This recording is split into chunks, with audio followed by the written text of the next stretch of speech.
What a time to be talking about foreign policy. We've got war on the doorstep in Ukraine, the threat of nuclear Armageddon, as President Biden put it earlier this week, a global food crisis at a time of rising humanitarian need and the highest level of humanitarian need that we've ever seen. Syria, Yemen, Tigray, Afghanistan, Myanmar, the list goes on. And all this while Britain's global reputation is in tatters and while our aid budget has been slashed. So no pressure, David.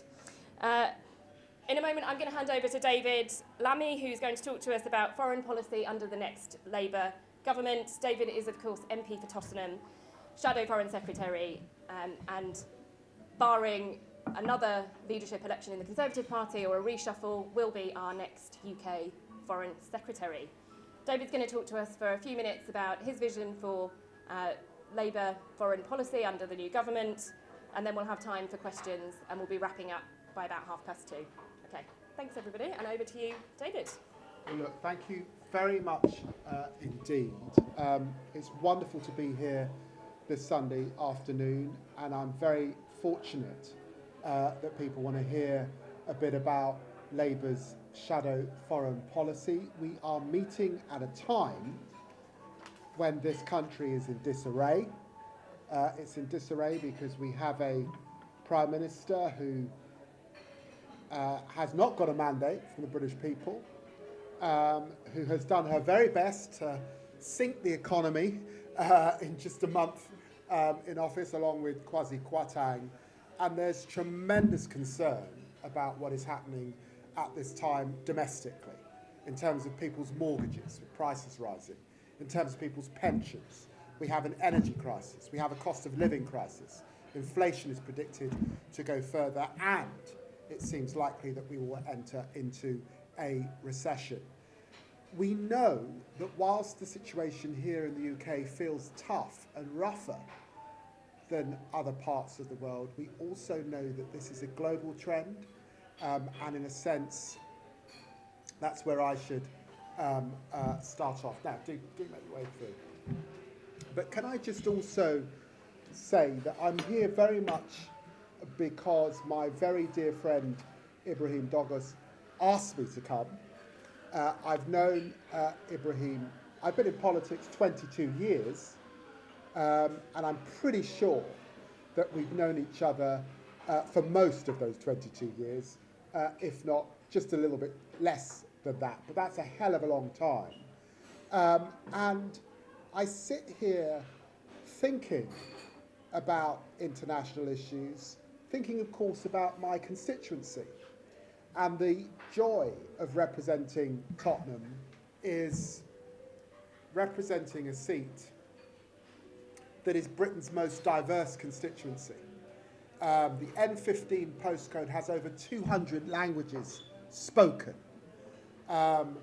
We are a constituency that were home to my parents, who came here from the Windrush generation after the Second World War to help build this country. I grew up with many Irish people who came to this country. I grew up with many Cypriots who came to this country, Ugandan Asians who found a place in Britain, Vietnamese boat people who found a place in this country, and of course, in my period as the MP for Tottenham, many, many Kurdish people found their way to Tottenham and Green Lanes, and many of them claimed asylum in this country and were granted the leave to remain in this country because of what they experienced back home. And so it's to begin the conversation by saying that the Labour Party is a party that believes in human rights. It's a party that believes in human dignity. It's a party that understands self-determination. It's a party that wants to be, that's internationalist and looks outward. It's a party that understands our obligations to the world, particularly those who are poorest amongst us. And it's why my party has this historic relationship with fighting for international development, to 0.7% of our aid budget, supporting people, not just with humanitarian assistance, but in development need across the world. And it's why my party also has been absolutely clear that at this time, with war again in Europe, we stand in solidarity with the Ukrainian people fighting for their sovereignty, for their territorial integrity, for their rights and for their freedom and for what they believe. And we're absolutely clear that were we in office, we would be supporting them with military equipment and aid through NATO, and supporting our colleagues in the European Union as we have seen, because the aggression that we've seen from Putin is abominable, unacceptable, and the threats in the last few weeks around nuclear weapons is incredibly alarming to the global community particularly. Let me just say also that we're a party, and I said this in my conference speech, the rhetoric that we've seen from this government on foreign policy has been, I think, shocking. I believe in multilateralism. We believe that we are stronger by working together with others. Therefore, this is not a time to describe, say, our French colleagues as foes or enemies. They are our friends and our allies. And of course, we will work with the European Union as best we can. We are outside of the European Union, but we want to be in partnership with the European Union. One of the things that we think is something we could work better on together is security, in fact.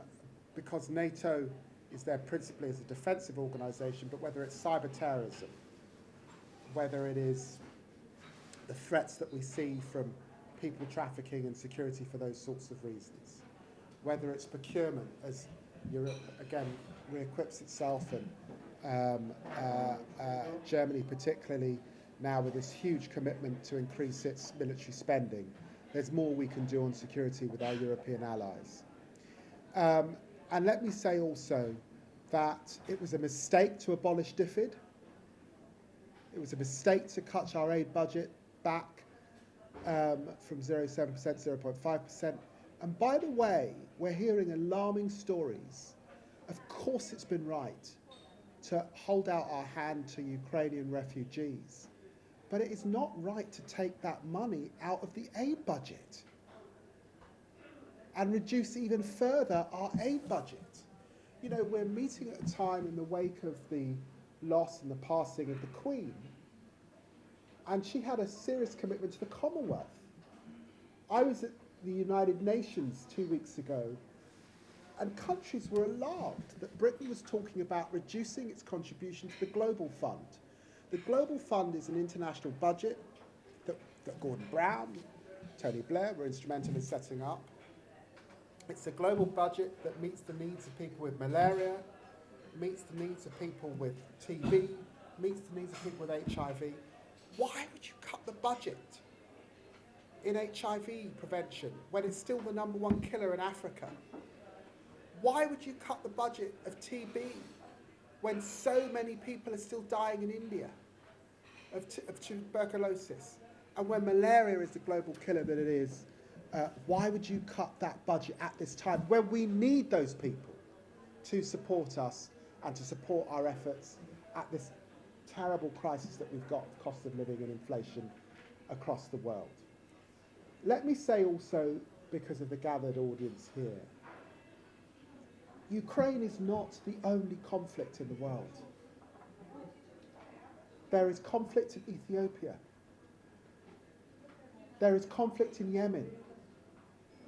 There is conflict and real challenges in the occupied territories where I was in July.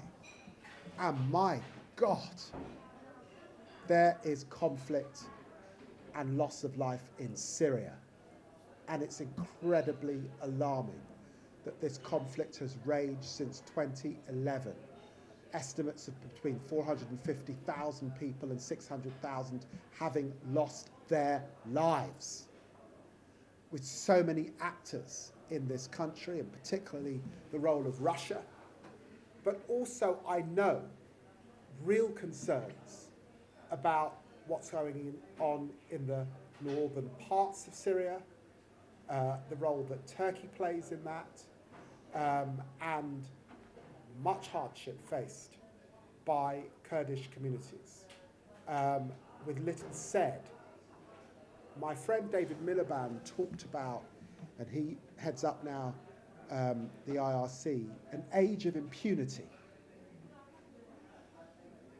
where it's as if the world just looks away on so many actors with no challenge at all. There are some problems with the UN system because of the, not because of the General Assembly, but because of the Security Council and membership of China and Russia, of course. But the G7 is a very effective grouping. There are problems with the G20 at the moment, but we have to stand up for human rights defenders at this time, for democracy at this time, and for democratic change. And we have to challenge autocrats and the rise in populism. I've been pretty clear about the dangers of populism, the dangers of leaders in democratic countries, or so-called democratic countries, that wind up populations with nationalist, religious extremists sometimes, rhetoric, who cancel the rights of minority communities, who do deals with other despots and authoritarians, hide under cover, and create tremendous challenge. And it's right that wherever that is, that we challenge it.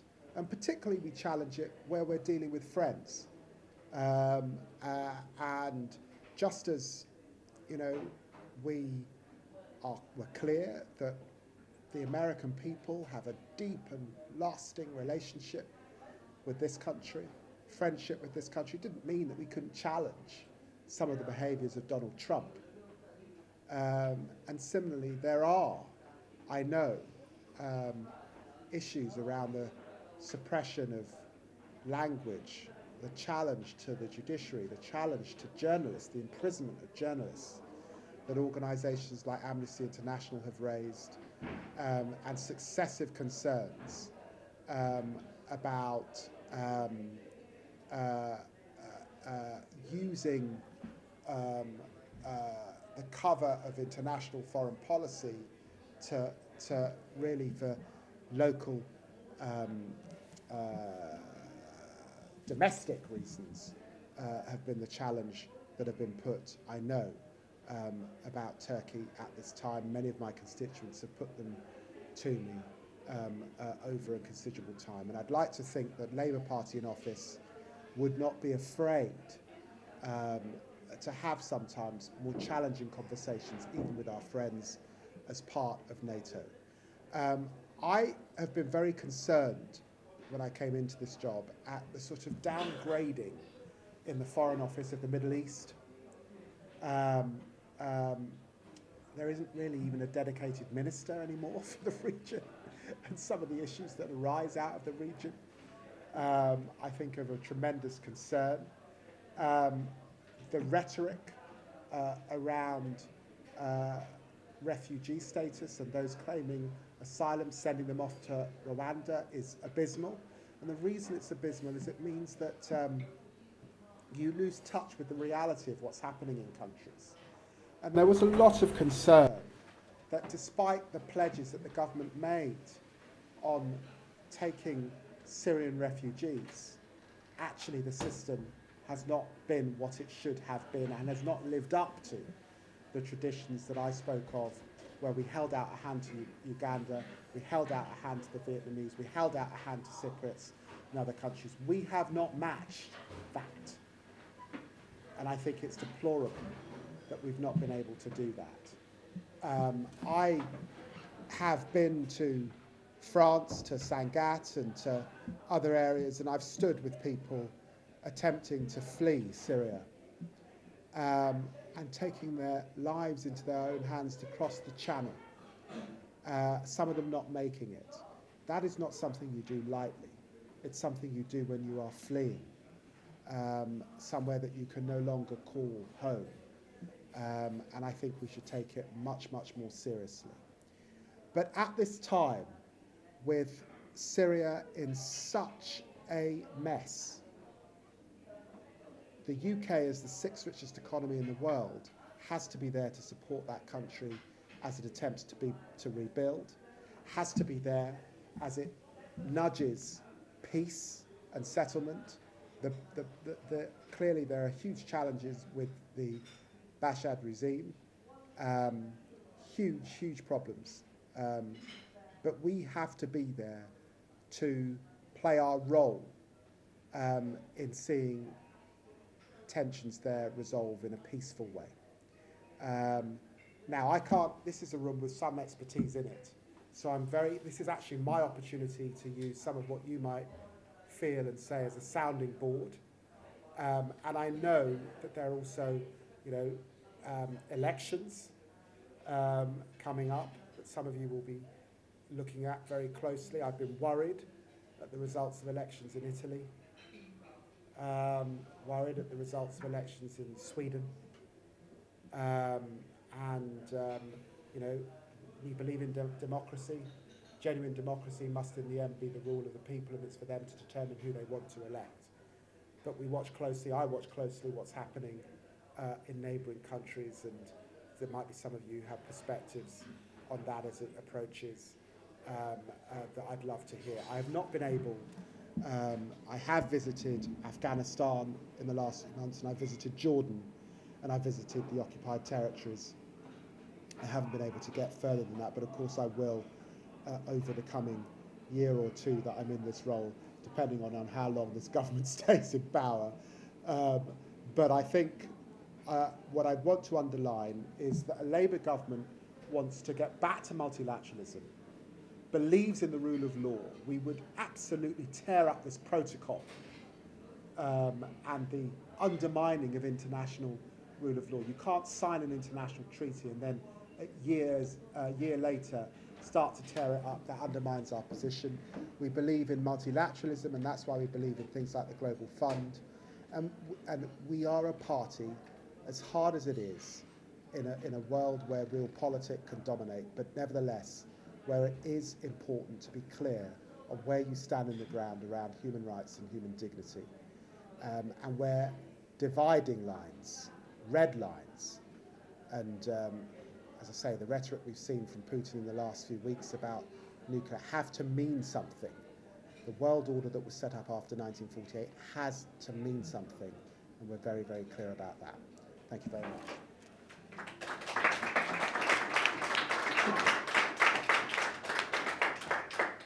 Thank you, David. So we'll open it up now to questions, comments, any thoughts. You can see a hand straight up at the back, please, sir. Please do introduce yourself as well. Hi, I'm Councillor Scrap. I suppose in a group of the foreign policy group, we're all fairly keen on foreign policy and understanding it.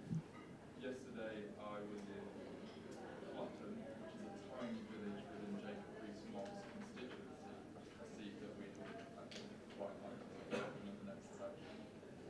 When speaking to members of the public, what I found frustrating at times was in a rural affluent village, how we communicate the importance of foreign policy to governments and to everyone within the UK when it might feel quite distant. Because I think within foreign policy there's the challenge of foreign policy, but there's also the challenge of communicating that to our constituents, your constituents, my constituents. So how do we go about addressing that communication gap of why foreign policy is important and why it should be at the forefront? Well, look, it's a very good question. The general rule is that foreign policy does not win political parties' elections. domestic politics tends to dominate in any general election cycle in any country in the world. But boy, oh boy, foreign policy can lose elections. And foreign policy was coming up on the doorstep in the last general election where Labour lost very badly. And my colleague, my predecessor, Lisa Nandy, in this role, and I, alongside obviously Keir Starmer, have sought to deal with those issues. Brexit was coming up, of course, is a very real issue. And there were some issues like, for example, our response to the Salisbury poisoning was coming up as well. So foreign policy can lose you general elections. At this time, actually, it's about demonstrating the links. So what are those links? Well, let's talk about some of them. Are we a country that wants to be in the business of standing up to autocrats and dictators and despots when we have Putin challenging the global community in the way that he is? Or are we a country that should sit back? And if we think that this is just about Vladimir Putin, we're misguided.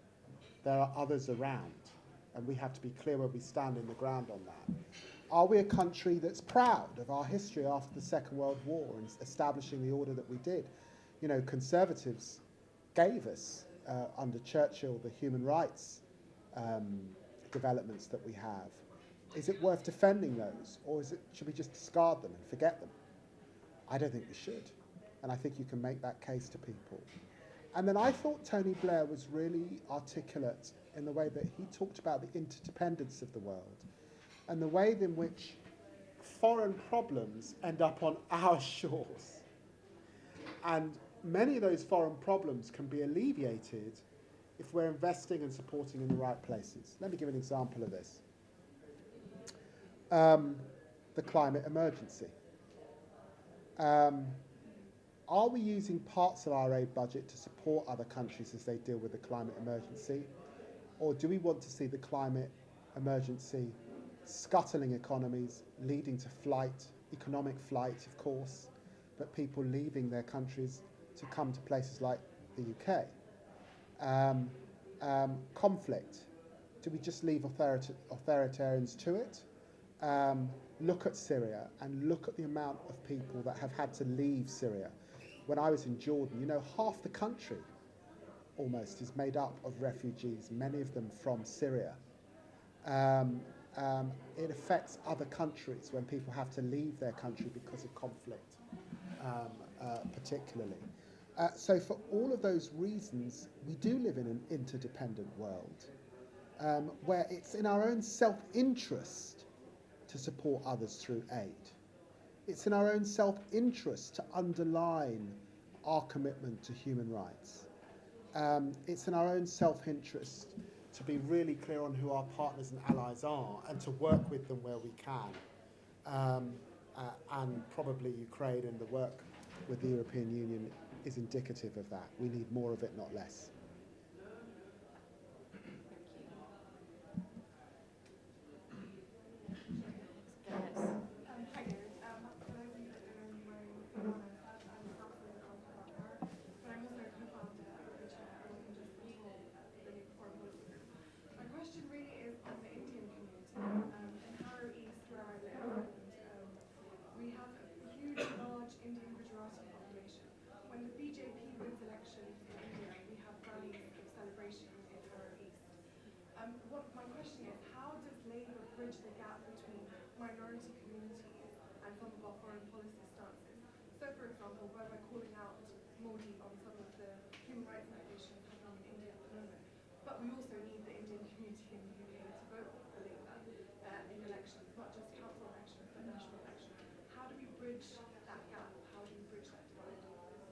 I think the first thing to say is that India is the world's biggest democracy. It's an ancient, historic country. I should say that my great-grandmother was an indentured worker that came from Calcutta to Guyana, so I have Indian blood that runs through my veins. It's a country I've visited on many occasions, and I stand in awe of much that the the culture of India has given the world. I think in politics you should always make a distinction between ever appearing to criticise a group of people where you might take issue with a particular leader or even a particular party. And I think you have to be fair-minded in the way that you balance that. So recognising that, issues have arisen in our own democracy about human rights. Of course, there are issues that arise in a great democracies like India about its relationship with human rights on particular issues. And there are vexed and old sores. One of the world's longest running conflicts, like Kashmir, for example, is one of those sores. And it's really important that we here in the UK work with India and Pakistan in supporting human rights and dignity for the people of Kashmir. But we should never ever let that tip over into any suggestion that you're condemning a group of people, and it would be unwise to do that when you're talking about a great democratic country like India. India, I suspect, it has one party in government at the moment, as we do here in the UK. I'm hoping at the next general election we'll have another party, and India over the next 100 years will also have it will swing about because it's a democracy. That's the nature of the country, and we should recognise that, but not be fearful in standing up for the values that we believe in. Thanks, David. Please. Thank you. Question with David, you've spoken a lot about foreign policy. Obviously, there are three main destabilising regions, being Russia, China with everything going on in Xinjiang, Hong Kong, and Taiwan, and possibly the Middle East, Iran. So there's a lot going on, or was going on with the Abraham Accords. UK should have been at the table, wasn't even in the room. What would a Labour government do to actually reignite the stalled process of the Abraham Accords to bring about further peace and normalisation, to mainly tackle what's going out of Iran at the moment, and place all those young women and girls who are standing up for their freedoms because God knows we need to. Well, thank you very much for raising Iran, because we should all be really keep in mind those that are taking to the streets in Iran, those that are losing their lives in Iran, those that are fighting for the rights of women, those who are fighting for the rights of LGBTQ communities, those who are fighting for the right simply to speak their own truths in their lifetime. And we should be very, very worried at the prospect of Iran developing nuclear weapons in this period, and we should support all efforts at negotiation and all efforts to mitigate that possibility. And the JCPOA is so important in relation to that, and I hope that there's a breakthrough in the coming weeks in relation to that. You're absolutely right about the Abraham Accords. It's a very important development to see Israel being able to strike peace with neighbours like Morocco, neighbours like Egypt, neighbours like Bahrain. Very, very important indeed to see that development. And of course that development in part is because of the huge concerns that all of those countries, including Israel, share in relation to Iran. But actually, there are other conflicts in the region. I'm thinking of the long-standing problems for the Palestinian people that the Abraham Accords could signal a way forward on.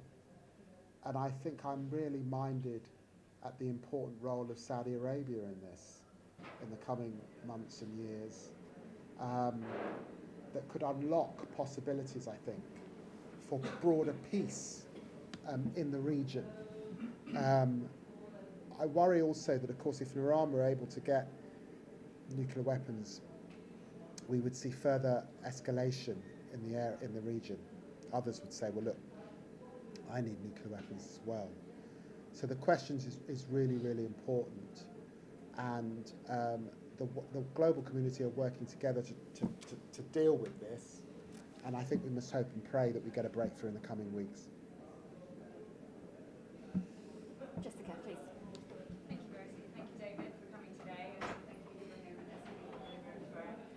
inviting us to co-host this with you today. All of the Labour movement will welcome your calls to bring back point 7 and DFID, but you alluded at conference to the fact that it might not be the same type of DFID as 1997, so I wondered if you could elaborate a bit more on what type of factors help influence what DFID will look like now, and whether there are any concrete proposals that you want to put on the table for us here today. No, I'm not going to do that because I don't want to set hares running unnecessarily, is the truth. I mean, all of us think it was a huge mistake to get rid of DFID. The whole international community, everyone I've met thinks it's a huge mistake to have got rid of DFID. But I think that we also have to accept that it having gone with Labour's commitment on international development, we shouldn't just knee-jerk into reinventing something that has gone. We have to think about what works for today in the context of aid and international development. And therefore, that's an open question. It's not about prescription from me. Others will have views about that. Some have talked about the important role of climate now alongside international development, for example.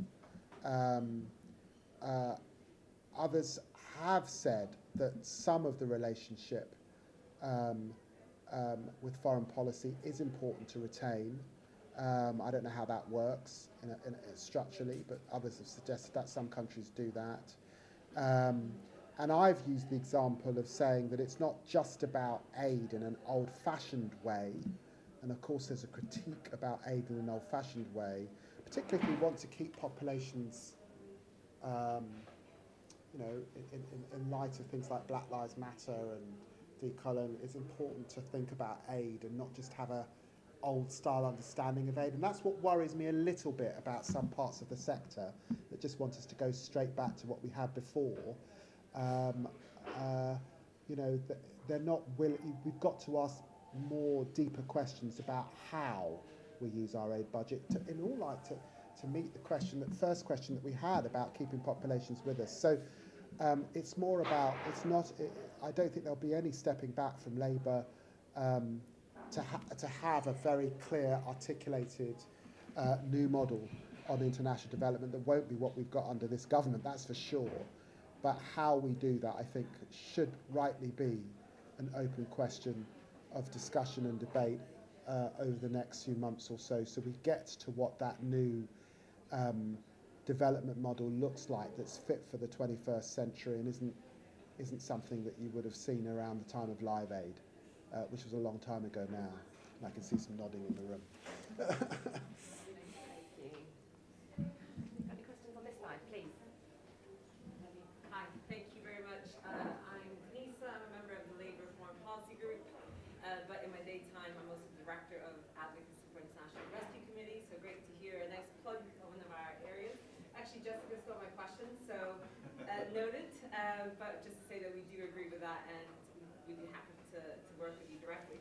I guess it frees up to ask my other question around Europe. So obviously there's been a lot of discussion around the European political community, and Liz Truss attended the meeting that happened on Thursday. And I know that you mentioned, David, previously that Labour would be open to establishing a foreign/security relationship with the EU in particular. And I was wondering whether you would be able to elaborate a little bit about some of the principles that would underpin that.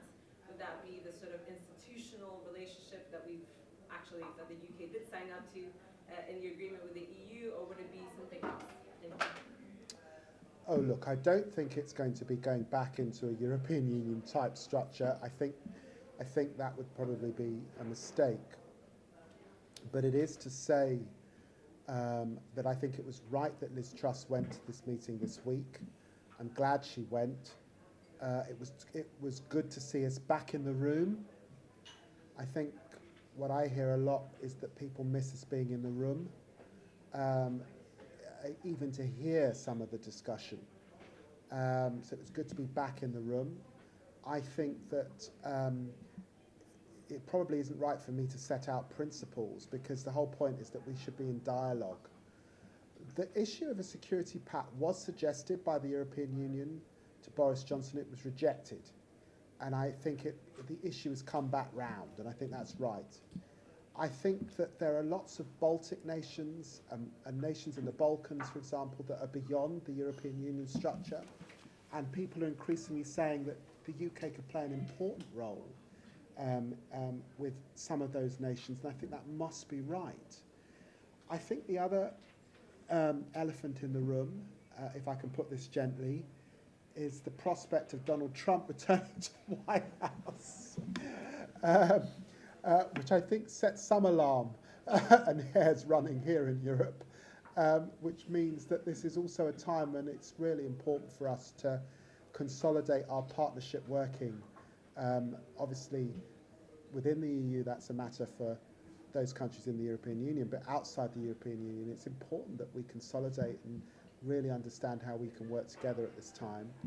I think the other thing is we all know that the UK has an Indo-Pacific tilt to its foreign policy, that the European Union has indicated an Indo-Pacific tilt to its foreign policy, that this is the era, this is the century in which China really does consolidate its position as a major global power. It may well end up being a stronger military power than the United States in this period. And we've seen in Taiwan, we've seen in human rights behaviour that is out with of the rules-based order that was set up after the Second World War. And so, again, in that context, our relationship with the European Union is hugely important. And the rhetoric, the sabre-rattling from both sides has got to stop. And Labour just doesn't see any room for that. My name is Salman Sheikh. I'm the founder of the Sheikh Group. We work on dialogue and mediation in track 2, places like Syria and Iraq and Iran and the GCC right now. I have two quick questions for you. One, I'm very heartened to hear what you're saying about human rights. But we saw in Syria, of course, how human rights and reality often don't go together. I personally, over the last 12 years, have seen how the rules-based international order has effectively been killed off in Syria to be replaced by the age of impunity. So how is it that whilst we are talking now about rebuilding Syria, we are still able to stand up for the human rights of Syrians who would not necessarily be for that kind of support, at least when it's directed towards the Assad regime? Recently I met with the gravedigger, who is somebody who's overseen the burial of tens of thousands, if not hundreds of thousands, of Syrians. So it's very much a live issue, and we just saw the Commission of Inquiry just publish an op-ed about much more action in terms of the disappeared in Syria as well. And secondly, David, what you said about aid spend, of course, is very important, linked to that. Let me tie that to stabilization of northern Syria. We've had focus on security and defeating Daesh, and yet, inexplicably, even in our own work, the Foreign Office shut down aid about 2-3 years ago, and dialogues that were between the Syrian Democratic Forces and Arab communities. Now, we've managed to persuade them to come back, but that was after a 3-year break, and thank God for the French and the European Union who stepped in at that time. So how do we ensure that when we talk about stabilization, it's not just a security-only approach, as much as we would like to defeat Daesh? And of course, to link that to the domestic scene, because one answer I would have, why should we spend that aid money, is because we don't want more refugees or terrorism coming from those such areas if we don't support that kind of stabilization. So your comment on both of those. Well, look, let me just say that this goes back to concerns about the downgrading of the Middle East. It goes back to concerns around a transactional approach to our foreign policy, such that the UK is only interested in the Middle East if it's sort of a trade deal with a particular Gulf state. And that cannot be the way to approach the region. Um, uh, and there are issues beyond security in the region. And both Yemen and Syria underline that in big, big ways.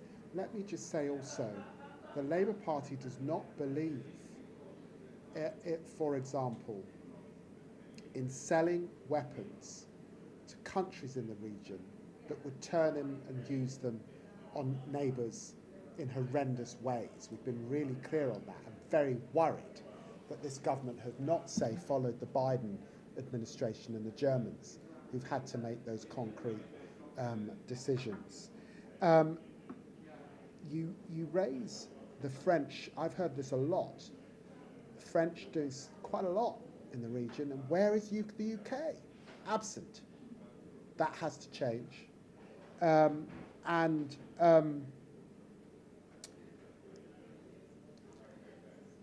The complexities that underline who you work with, who you deal with, and what comes afterwards, what comes next, are big questions.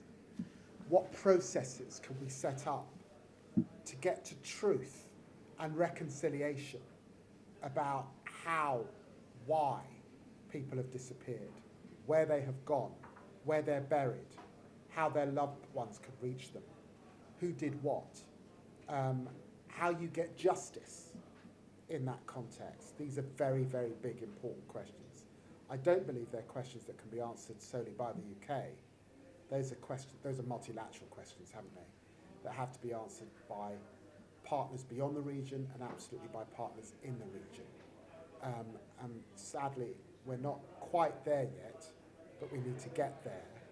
There are other global conflicts that might signal the way in how we might reach a better common understanding of what in the end is justice. That's what lies behind your powerful question.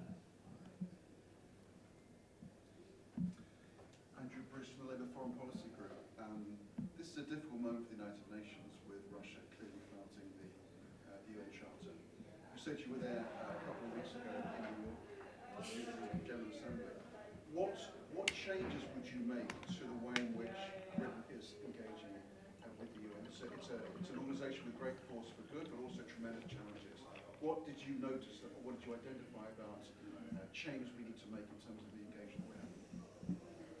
Well, look, I'd first want to pay tribute to the UK mission at the United Nations. I do believe we've got some amazing civil servants that act on our behalf and do an incredible job.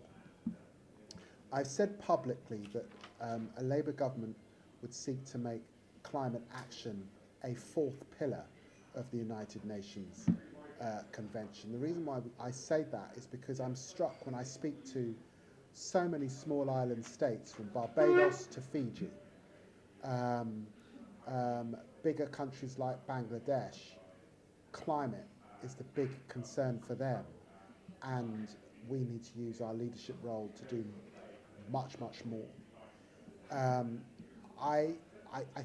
They're obviously a huge challenge with the Security Council at this time, but I still believe that the UN is, it's a bit like democracy. It's a work in progress.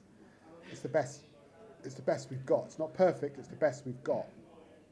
And the attempt to come together has been so important. It's good to have a leader in the White House who's not seeking to undermine it every turn at a time when Russia and to some extent China play that role. I think at this time it's clear to me that with a global food crisis, there's a huge importance for the UN and its agencies. I think with rising inflation, we should bear in mind that whilst we're talking, yes, about a very challenging winter here in Europe, in much of the world we will be talking about starvation. And the UN has to be an institution raising huge alarm as a consequence of that. I'm also struck that we're moving in the world from a time when much of the global south were indebted to the IMF or the World Bank. We're moving to a situation where much of the global south's biggest debt is with China. That's a very changing environment, isn't it? As China seeks to change the rules-based order that we've been used to. And there's some real questions about whether the UN is going to stand up for that rules-based order that it was such a major part of, alongside other important global institutions. I'm also thinking about the huge and important role that the World Health Organization played during the pandemic. But I'm also saddened greatly by the way that the international community, the richer countries, including our own, failed to support the vaccination of some of the poorest people in the world. And I think that our failure to speak up, we're now seeing for what it was. When did we speak up with Georgia? When did we speak up with the Donbass? When did we speak up with Crimea? I think we're learning the lessons of our failure to speak up.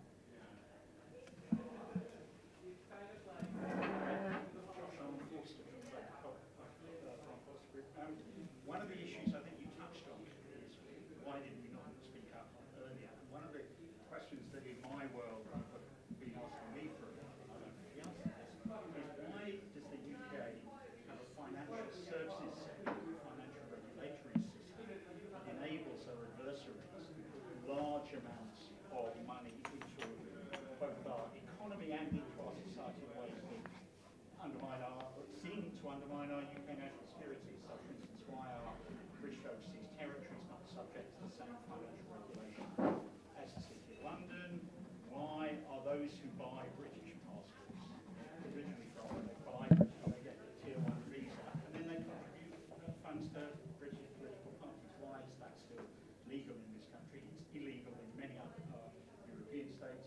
And why do we allow the Chinese such a major role in funding British academia? I mean, I appreciate Rachel Reeves is probably the person you need to talk to about this, but I would encourage you to sort of think about why is it that our financial services sector is allowed to do things that most European countries they would not be allowed to get away with. Well, thank you for the question, and forgive me for not talking about this context, which is hugely important. You're right that Rachel Reeves is on the detail. We've got the economic crime bill back in Parliament this week. It's still not good enough. The government have watered down sections of it.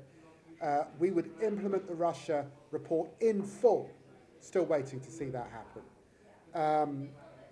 Companies House needs reform. You can still register a company for 12 quid with a Mickey Mouse name. We talk a lot about sanctions, but we talk very little about the enforcement of those sanctions and the sorts of people that you have to equip the unit that's dealing with sanctions to get serious about that. And we talk a lot about Russian dirty money, and it's been horrendous what has happened in this country and their links to the Conservative Party particularly. But let us be clear, it's not just Russian dirty money.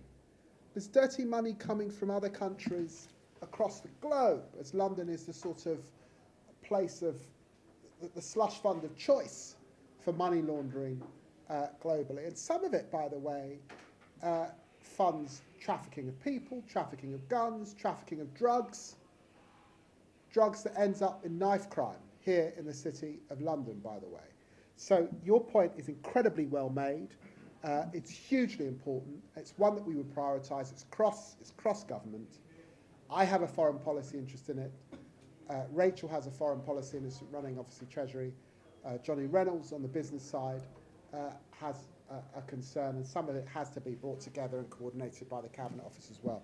So it's one of those cross-governmental issues that we're going to grip seriously so that this stuff ends. And any future governments are bound by those decisions. Final question over here. Hi, David. My name is Sidar. I'm a secondary school teacher from Interview. My question to you is actually very straightforward. You mentioned mentioned the Kurds and the challenges that they face in the region. My question to you is, what is Labour's actual opinion on those people, the Kurdish people, and their fight for freedom and independence in the region?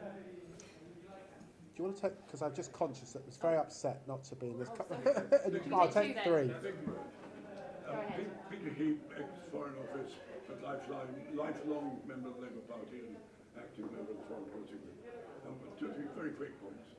One, the size of the FCO. Throughout my whole career, we've seen the FCO sliced off a bit, sliced off a bit, sliced off. No one's put any more back.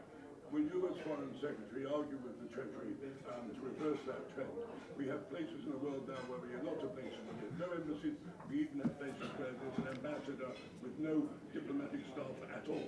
Just locally engaged people working for them. You can't display much influence in the world that way. Hope you'll battle on that.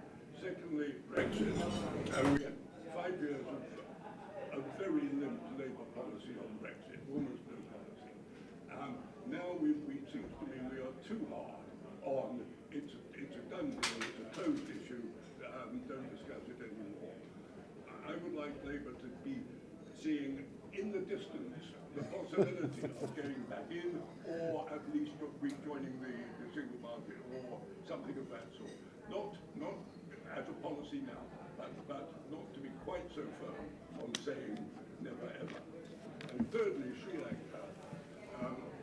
I think Labour is Sri Lanka in considerable danger of identifying itself far too strongly with the former rebel group in Sri Lanka. There are a group of Labour MPs who are singing to the same hymn sheet every time Sri Lanka is raised in Parliament.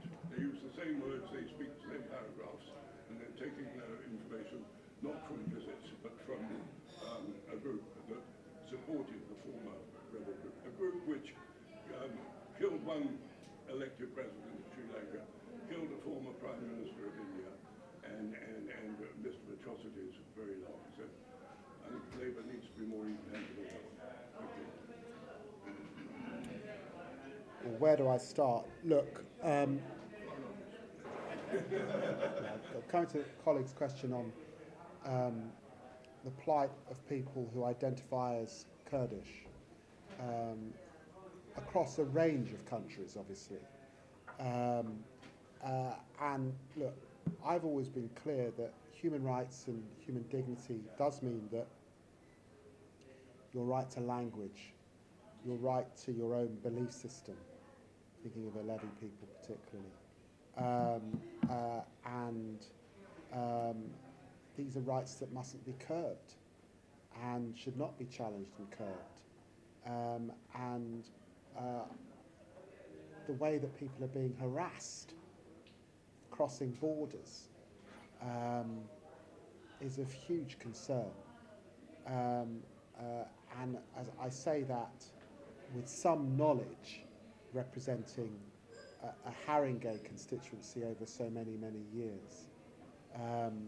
So I really recognise some of the issues that lie behind this, and I will just look really, really closely at these issues, as challenging as they sometimes are, because we're talking about countries with which we have friendly relations broadly. But I recognise what you're saying.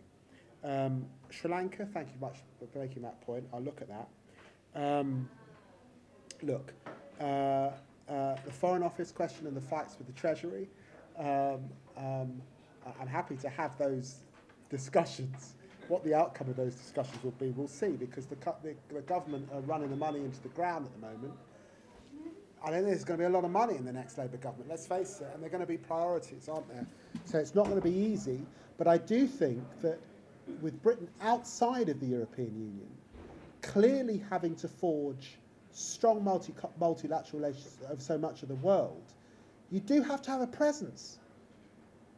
You can't do that from Whitehall. So the point is very, very well made. It actually links a little bit back to the question on DFID. How do we do that effectively?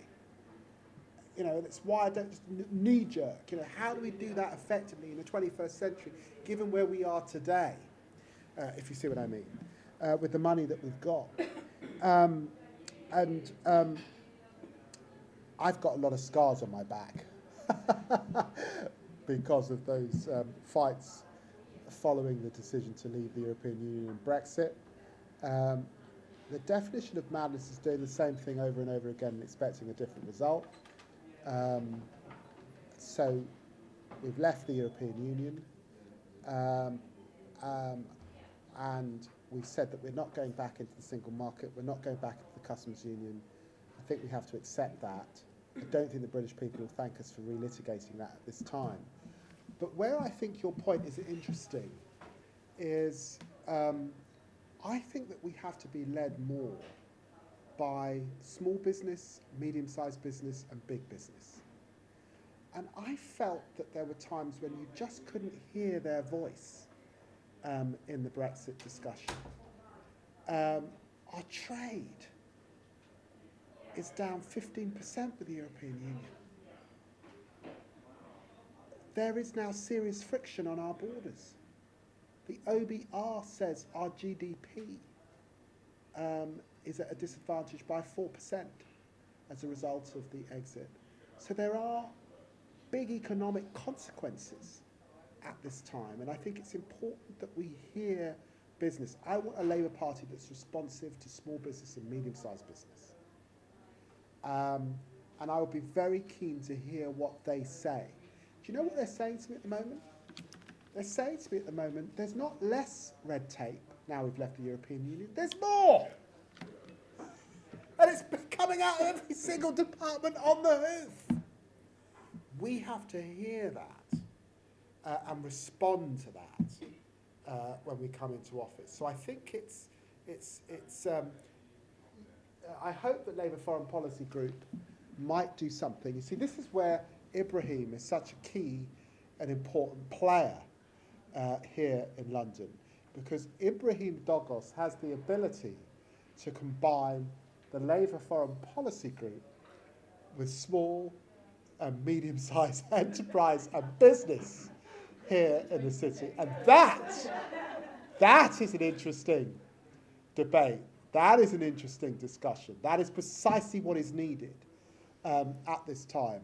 So let me just end by, again, paying tribute to Ibrahim, who I've known for many, many years, who doesn't often get enough praise for what he does, the people he's able to bring together here in London. A Labour man, of course, but able to work cross-party in the old-fashioned way that's so important for actually getting things done in our country and in our system. Perhaps when Labour was in the wilderness, and when Labour is in the wilderness, I don't think we are anymore, by the way, but when we are, it's usually because we've forgotten or lost touch with what business is saying, and Ibrahim's really important in helping us to keep hold of that message. And obviously, in the end, I'm sitting here as Shadow Foreign Secretary, of course, but I've always felt that I'm nothing if I'm not, in the end, a Member of Parliament that represents a community. And I'm a community politician, and I don't like the politician phrase, representative first and foremost. If you're not a representative, if you've not got your ear to the ground, if you're not in community, you're nothing. And Ibrahim is someone who's in touch with opinions on the ground, and that's really, really important as well. So thank you very much. That's been really, really, you've put me through my paces on a Sunday afternoon. I'm very, very grateful indeed. Thank you.